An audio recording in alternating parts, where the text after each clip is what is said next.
Welcome back to CMI Files. This is part 1, episode 10, and it's about the threats, extortions, and organized armed robberies by CMI.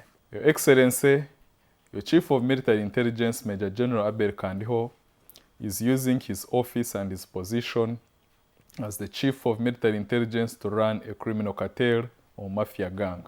Mafia, by definition, is a group of organized criminals having complex and ruthless behavior code. They mainly use threats, kidnaps, blackmail, illegal arrests, and detentions to achieve their extortion goals. A good example is the Sinaloa cartel in Mexico that was headed by jailed El Chapo. This is exactly what Kandiho and CK are doing to terrorize innocent Ugandans and foreigners to extort money from them. They have employed a group of rogues, armed robbers, and conmen, among other criminals, as informants to achieve their aim. These criminals are actually on the government payroll. Their work is to spot targets and do reconnaissance on their homes and families. After this, they bring the information to their boss, Kandiho, who sanctions the operations. They first make a friendly gesture, and if a person fails to comply, then they start threatening him, and if he still fails to comply, then they arrest and detain him on fabricated charges.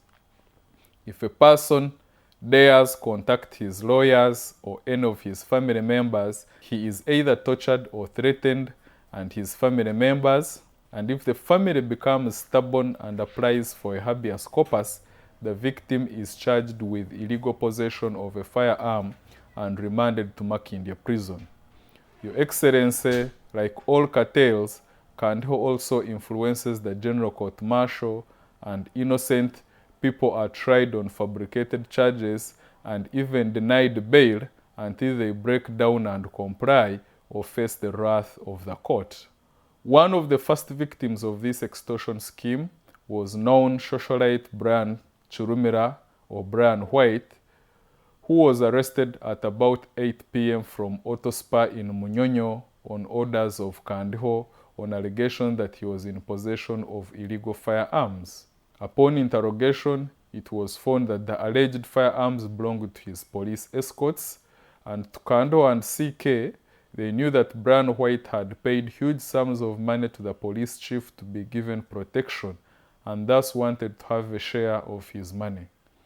He was released after about 2 or 3 hours after he held talks with CK Asimwe, and later became a regular at CMI offices, mostly to come and pay for his busuru for protection. The next target was Frank Gashumba. After several threats against Gashumba to extort money from him and he refused to comply, they arrested his brother. Gashumba came to CMI to meet with CK and Kandiho to inquire why his brother was being detained and the way forward. He was instead detained from there. The stubborn Gashumba refused to comply with the extortion demands and was later paraded that he was impersonating Ministry of Defense staff to defraud investors, although no record of the complaining investors was ever shown.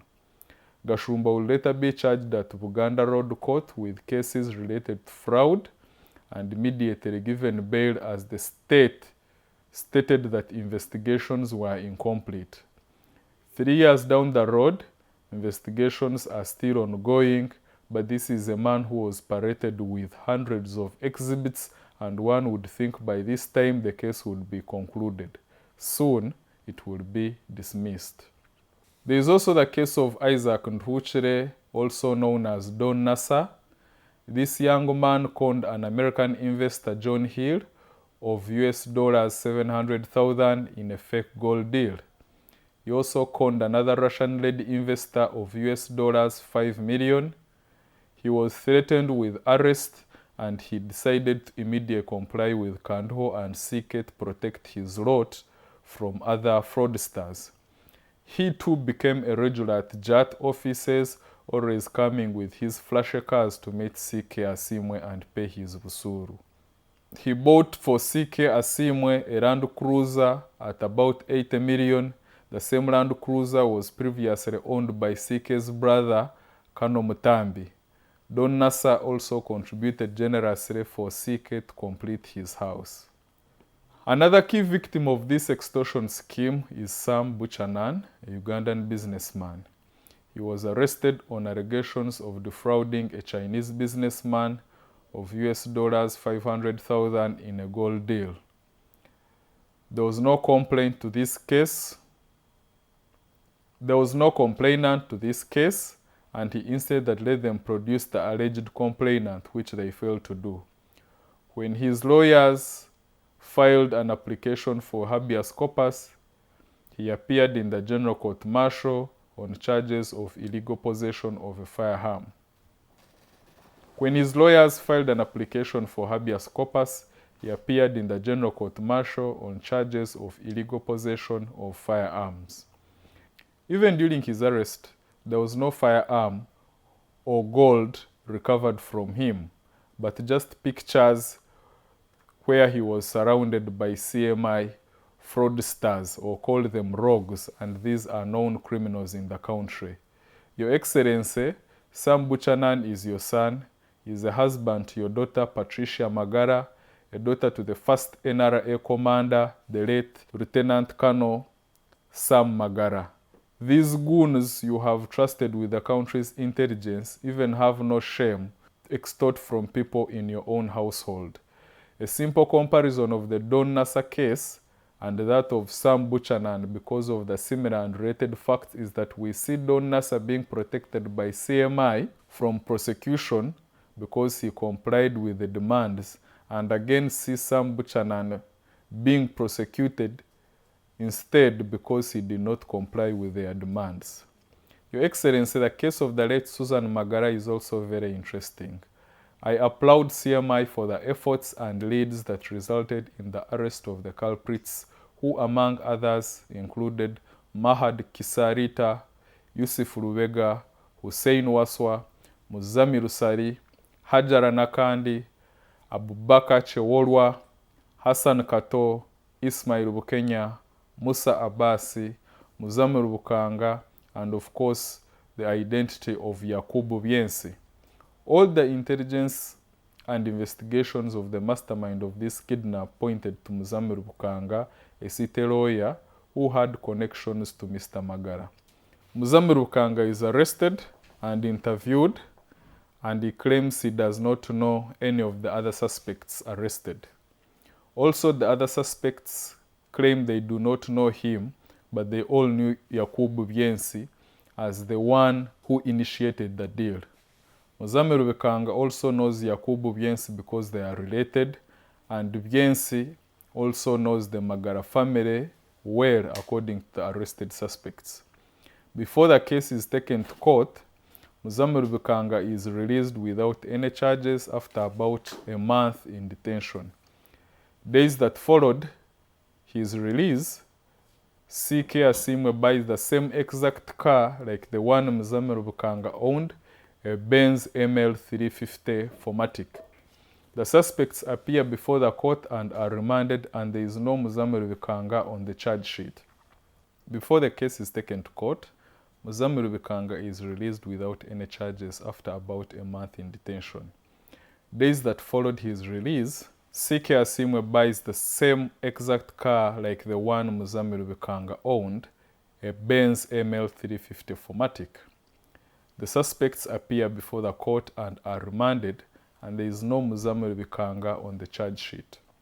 The fact is that Mr. Magara paid a ransom of about US $200,000 to the kidnappers, and all intelligence pointed to Muzamiru Bukanga as the mastermind who received the money. By the time the remanded suspects were arrested, the mastermind had given them about 100 million in small amounts that was used to buy cars and land. This means he still had the biggest share, which he used to secure his freedom from CMI chiefs. After Muzamiru Bukanga is released, a new mastermind in Kasaija, Patrick Agaba, is suspected, a Christian what were his connections with the radical Muslim group? We all know how these radicals can't even tolerate a fellow Muslim because of the differences in faith.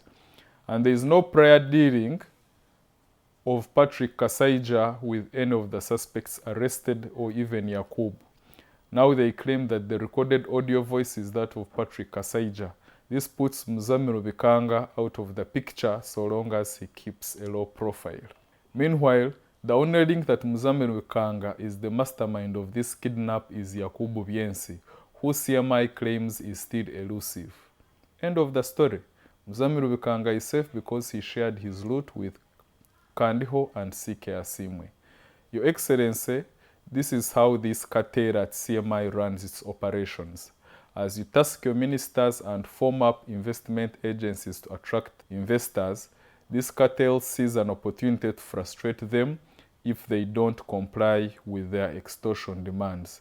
An agency that should be at the forefront of protecting investors so that they feel safe and secure to transact business in Uganda is busy protecting fraudsters and conmen who have continuously frustrated investors, all because of appointing an uneducated criminal officer whose image was already tainted to run the country's intelligence. This is the end of episode 10. See you in my next episode about the second Assistant Inspector General of Police Andrew Felix Kawesi assassination investigation. God bless you. God bless Uganda.